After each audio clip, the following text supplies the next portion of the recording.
여러분 잘 지내셨습니까? 오늘 온신학 TV를 방문해 주셔서 대단히 감사합니다. 오늘의 주제는 기적이 정말 있는가 하는 것입니다. 우리 성경은 기적이 많아요. 그런데 오늘의 시대는 기적을 믿지 않는 시대가 됐어요. 많은 사람들이 기적이 없다 그러지요. 모든 것들이 다 과학으로 설명될 수가 있다. 그 옛날에는 뭐 기적이 많았는데 그 종교에서 기적을 얘기하고 또 샤머니즘에서 기적을 많이 얘기를 했는데 실제로는 그런 기적 초자에는 없는 것이다. 과학자들의 그 일반적인 흐름을 보면은 그 물리적인 그 생물학적인 그 흐름을 전부 다 밝혀내고 나면은 실질적으로는 기적은 없는 것이다. 틈새의 신이라는 용어가 있어요. 영어로는 The God of the Gaps, 틈새의 신. 이 틈새의 신이라는 개념은 뭐냐면은 옛날에는 번개, 지진, 뭐 질병 이런 것들이 신이 한 것이다. 또는 마귀가 한 것이다. 뭐 이렇게 많이 생각을 했는데 이게 과학이 발전되면서 그게 점점 없어지는 거예요. 그게 과학적으로 다 설명에 들어가게 되는.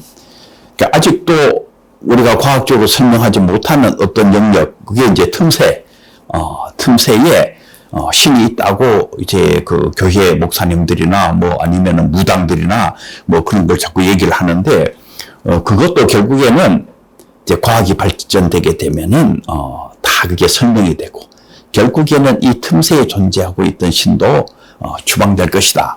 과학자들이 쓴 글들을 보면은, 틈새의 신에 대한 아주 그 공격적인 그 용어들이 굉장히 많아요. 이 종교인들, 기독교인들과 이 과학자들이 대화를 할 때에 기독교 쪽에서 자꾸 그 틈새의 신 그런 것들을 자꾸 얘기하는데, 예를 들면 이제 진화의 과정에서 하나님 무슨 개입을 해가지고 뭘 만들어내고 또 만들어내고 이제 그런 게 이제 일종의 이렇게 그 영어로 인터빈한다 그러죠. 이렇게 끼어드는 거 이런 거 없다. 이게 전부 다 이제 과학적으로 다 설명이 되는 것이다.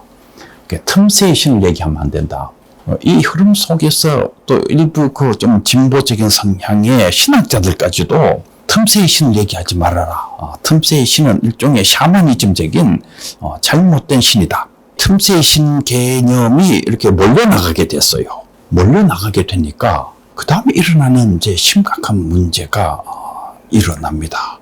우리가 기도할 때에 하나님이 이렇게 인터빈하기를 원해서 강림하셔가지고 뭔가 일을 하시기를 그 기대하면서 기도를 하잖아요.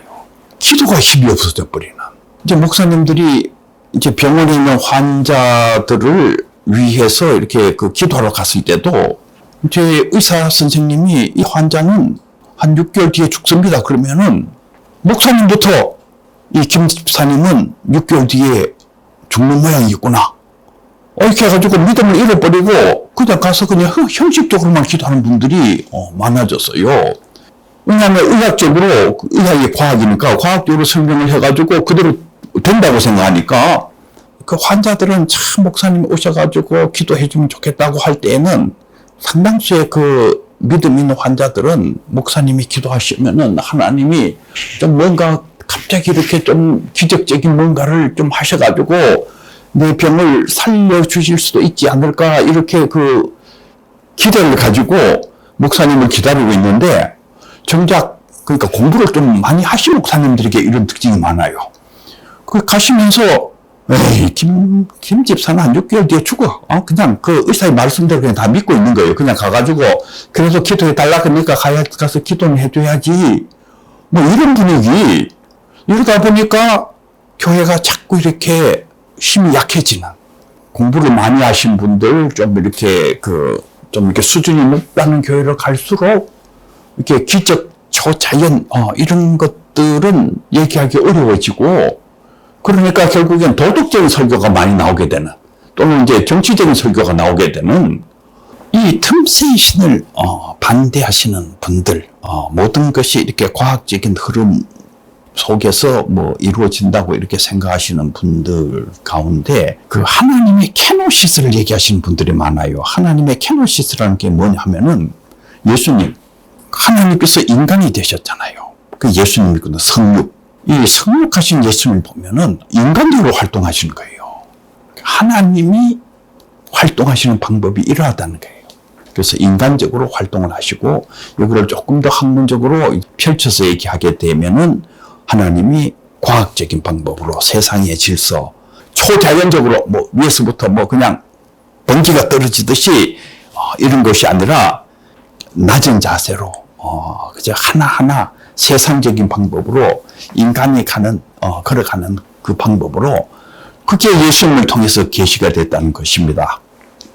그러니까 옛날에 사람들이 그 신을 생각할 때에 막 번개불이 그냥 팍팍팍팍 떨어지듯이 이렇게 생각했던 그 신은 일종의 우상이고, 진짜 하나님, 예수님을 통해서 계시된 진짜 하나님의 모습은 바로 이렇게 인간적인 모습으로 세상의 인간적인 그런 수단 속에서 이렇게 활동하시는 그런 하나님이시다.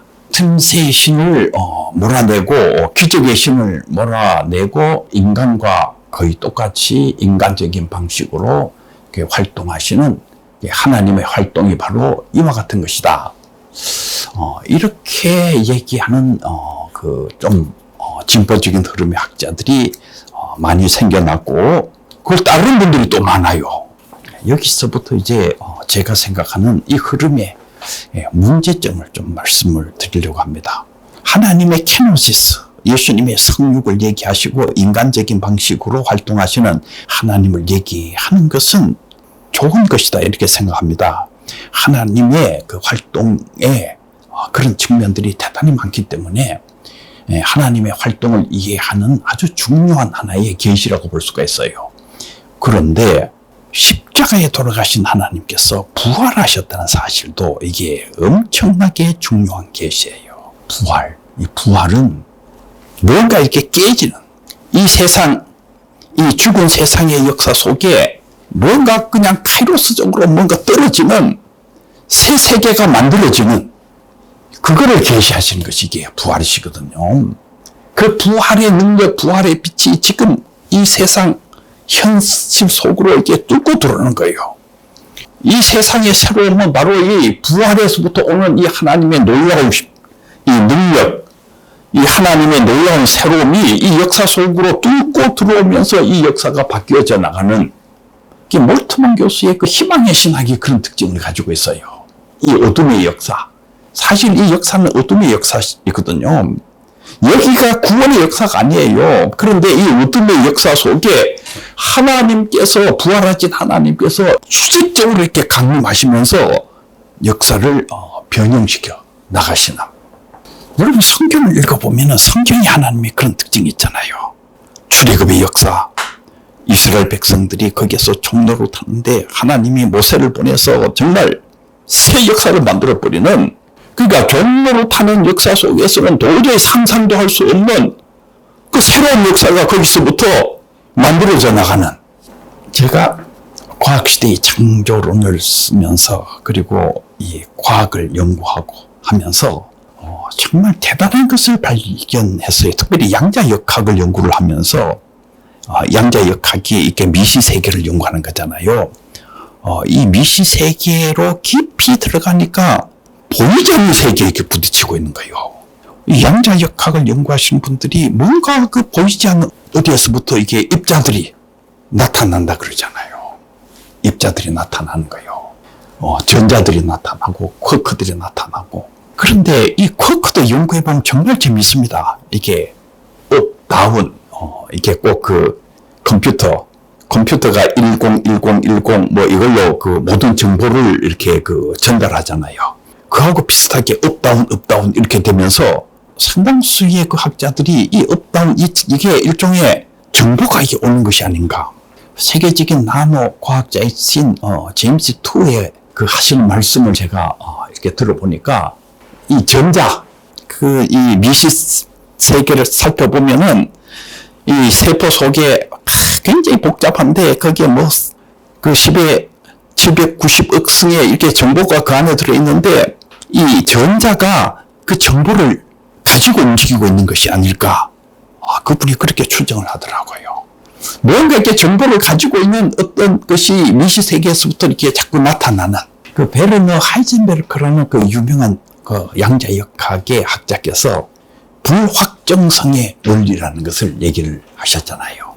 확정적인 이 거시 세계에서 일어나는 어떤 과학적으로 이렇게 그 확정적인 얘기를 하는 그 세계 안에 미시 세계에 들어가 보면은 불확정적인 어떤 영역이 아주 깊이 존재하고 있는, 저는 이 세상을 정말 바르게 보는 이 세계관은 이 불확정성의 원리와 확정성의 원리를 같이 생각하는 것이다. 이게 온신학적으로 세상을 보는 관점이다. 이렇게 생각합니다. 하나님께서 미시 세계에서부터 어떤 역할을 하실 수가 있어요. 저는 그 구약 성경에 나오는 에스더서에 나오는 그 아하스에로 왕, 그 에스더서가 이게 그 부림절의 기적을 얘기하는 책인데, 그 부림절의 기적, 정말 기적이 일어났는데 그 기적이 어디서 시작이 됐냐면은 아하스에로 왕이 잠을 못 자잖아요. 밤에 잠을 못 자는 거예요. 잠이 안 와가지고 이제 신하에게 얘기하지 않습니까? 그 역대 기록을 가지고 오너라. 그래서 신하가 역대 기록을 가지고 왔는데 그 내용을 읽어보니까 자기가 암살당할 뻔했는데 살아난 것입니다. 근데 그것을 자기한테 얘기해줬던 모르드게, 그 모르드게에게 별 상을 내리지 않았던 거예요. 그걸 보면서 이제 그 순간이 이 부림절의 기적이 일어나게 되는 그 출발점이 되는 순간인데, 이제 시작은 이 아하스에로 왕이 잠을 못 자는, 잠이 잘 안 오는, 제가 이 양자역학을 기초로 해서 좀 생각을 해봤어요. 하나님께서 그 전자를 좀 보내시고 쿼크를 좀 보내시면은 사람이 잠을 좀 못 이룰 수 있지 않을까? 별로 복잡한 일이 아닌 것 같은 생각이 들어요. 이 하나님께서 어떤 기적을 행하시기 위해서 그 전자를 이렇게 보내시고 그래가지고 뭔가를 이렇게 만들어 나가시는. 근데 실제로 이 하나님이 그동안 이 과학자들이나 좀 진보적인 신학자들이 얘기했던 그 틈새의 신하고 닮았어요. 이 역사 속에 뭔가 하나님이 그 틈새를 비집고 이렇게 들어오시면서 어떤 놀라운 일을 하시는. 그런데 이제 조용히 일어나는 일들이 굉장히 많아요. 조용히 일어나는데 정말 기적이 일어나는. 저는 과학이 아무리 발전돼도 틈새의 신은 없어지지 않는다 이렇게 생각합니다. 계속 틈새의 신이 있어요. 뭔가 하나님께서 뚫고 들어오시는. 왜냐하면 이 역사 속에 하나님께서 계속 뚫고 들어오십니다. 뚫고 들어오시면서 새로운 어떤 일들을 하시는. 이 예수님의 사역을 봐요. 하나님 나라 사역이 정말 어마어마한 기적과 더불어 일어나지 않습니까? 기적이 있느냐? 저는 기적이 있다 이렇게 생각을 합니다. 우리 전통 그 개혁파 신학의 그 교리 가운데 일반 섭리, 비상 섭리 이렇게 나눈 게 있어요. 저는 이 구분이 상당히 그래도 유효한 구분이다 이렇게 생각을 합니다. 일반 섭리는 뭐냐 하면은 이 세상의 그 과학적인 방법, 세상적인 방법을 통해서 하나님이 역사하시는, 이 세상의 이 모든 과학적인 그 흐름 뒤에도 하나님의 역사가 있어요. 거기에는 하나님의 역사가 없다 그런 게 아닙니다. 정상적으로 하나님께서 역사하시는 그런 영역이 있어요. 그런가 하면은 하나님의 비상섭리, 이것은 특별한 경우에 하나님께서 역사 속으로 뚫고 들어오시는, 그 부활의 하나님께서 이 어둠의 역사 속에 이렇게 뚫고 들어오시는, 그래서 또 새 역사를 만드는, 출애굽의 역사가 만들어지는, 부림절의 역사가 만들어지는 이런 역사가 있다 이렇게 생각합니다. 여러분, 기적은 일어납니다. 목사님들 기도와 더불어서 기적이 일어나요. 목회하실 때에 힘을 가지시고 능력의 하나님, 부활의 하나님께서 여러분과 함께 하셔서 놀라운 기적의 역사를 만들어내는 그런 귀한 일들이 일어나게 되기를 바랍니다. 오늘 강의는 여기까지 하도록 하겠습니다. 대단히 감사합니다.